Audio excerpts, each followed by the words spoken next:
We're here with Matt Hilton from Square Enix talking about Final Fantasy XIV, A Realm Reborn. Yep, we are. So tell me, Matt, first off, what exactly is Reborn about this realm? Everything. I mean, honestly, everything from version 1.0, our original release, we've pretty much reborn from the ground up, you know, whether it's the world itself, the locations are different, the graphics engine is completely redone from the ground up, and the entire server structure, everything is basically reborn and given new life, basically.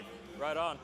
What kind of lessons did you learn? I know that this isn't the first iteration of Final Fantasy XIV, and you guys even did Final Fantasy XI before it, another MMO-based Final Fantasy. What lessons did you guys learn from the development of those games when creating A Realm Reborn? I think the biggest thing that we've learned over time is basically make sure you're listening to the community, because the community is your #1 focus. Yeah. I know a lot of people say that, but for an online game, it's doubly important.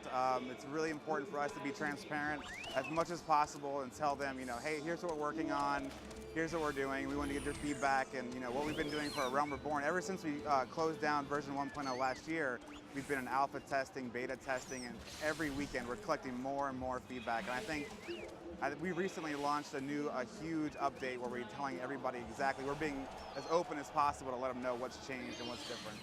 Cool. So I'll be honest with you, I'm not the biggest MMO guy. Okay.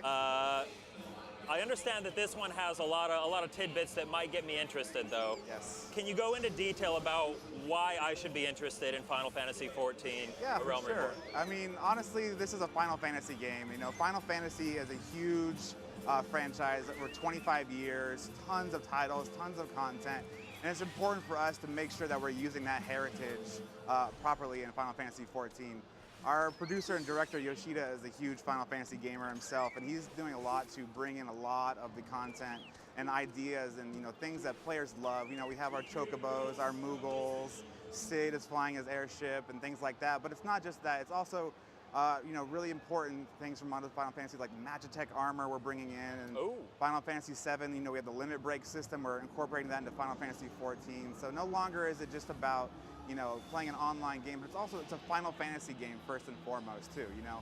And the cool thing about what we're doing is we're making sure that all that Final Fantasy heritage stuff fits into the world of 14, and it's not just like, oh, you go walk over here and here's the FF7 land or something. It all fits in really cohesively, and we're pretty proud of it, and we think that gamers are really gonna react to it. We have like the materia system and things like that, so. Okay, so you guys just announced a PlayStation 4 version of Final Fantasy XIV. How are players going to, I mean, if a player plays the PS3 version and then they get the PS4 version, what happens there? Oh, it's going to be, we're trying to make it as smooth as possible. You know, all of your stuff will carry over seamlessly. You don't have to worry about like, okay, now I've got the PS4 version, I have to start over, because it's really important that all that stuff is as smooth as possible, because we want players to start the PS3 version right away. We don't want them to have to wait, or like, they've already had to wait a long time for the PS3 one, so now we're excited to finally be releasing it. We're going into beta test this weekend, and so we're excited for that. So we're going to make sure we do everything that's in our power to make sure it's smooth as possible.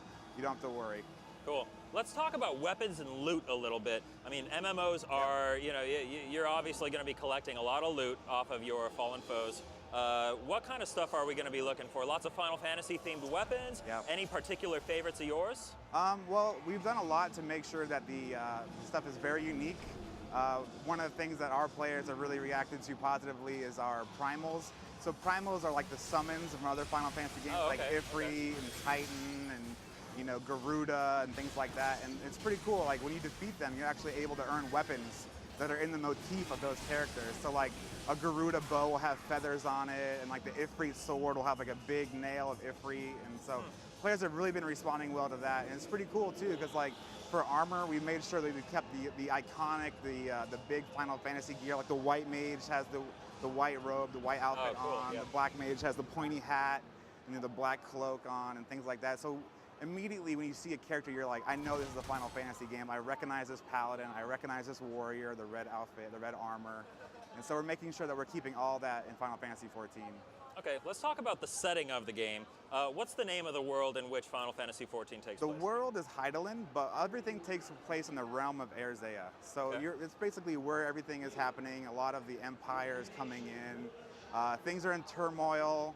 The way we left the story in 1.0 is Bahamut was actually revealed to come from the sky. He basically destroyed huge parts of the land. So players coming in now are going to be coming in 5 years after that's happened and kind of seeing what's happened. They're going to go around the world and see huge craters and huge, monuments that were erected basically based out of what happened there.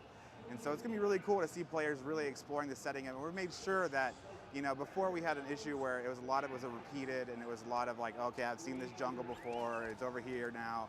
What we did is we rebuilt it from the ground up and everything looks unique. We made sure that we have really cool areas for players to explore. So even old players coming in and new players are going to have a lot to explore when they first join in. Cool.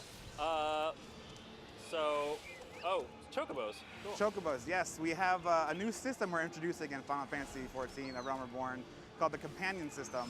And basically these Chocobos will actually fight by your side. So no longer are they just like to ride on. You'll actually be able to go out while you're adventuring and say, oh, I need a healer. You can actually summon your Chocobo companion, put them on a healer mode, and they'll actually help you battle while you're fighting. So you can have like a tank Chocobo, someone will take all the damage while you're hitting from behind, or you can have a fighting Chocobo who will help you attack if you're a mage.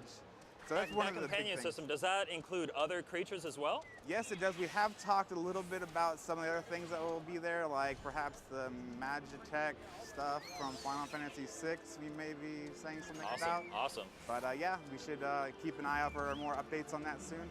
Okay, let's talk bosses and like overarching story. Is there like a main storyline that's going to carry players through this game? Yeah, exactly. Some of our new trailer, you might have seen some of the some guys looking kind of scary, like this scene right here, where they come out and they look very very dark and I would say evil. Foreboding. Yeah, very foreboding. These guys are the part of the Empire, and their goal has always been to subjugate the rest of Aerzea.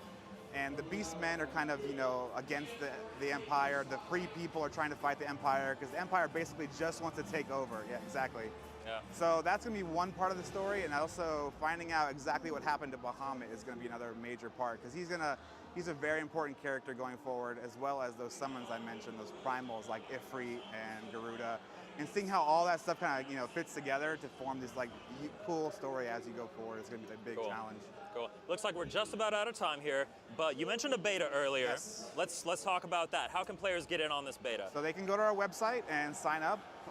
We are adding the PS3 version tonight. Actually, the Phase 3 kicks off in about 10 hours. Oh, wow. So right after E3 ends, we go right into Phase 3 testing.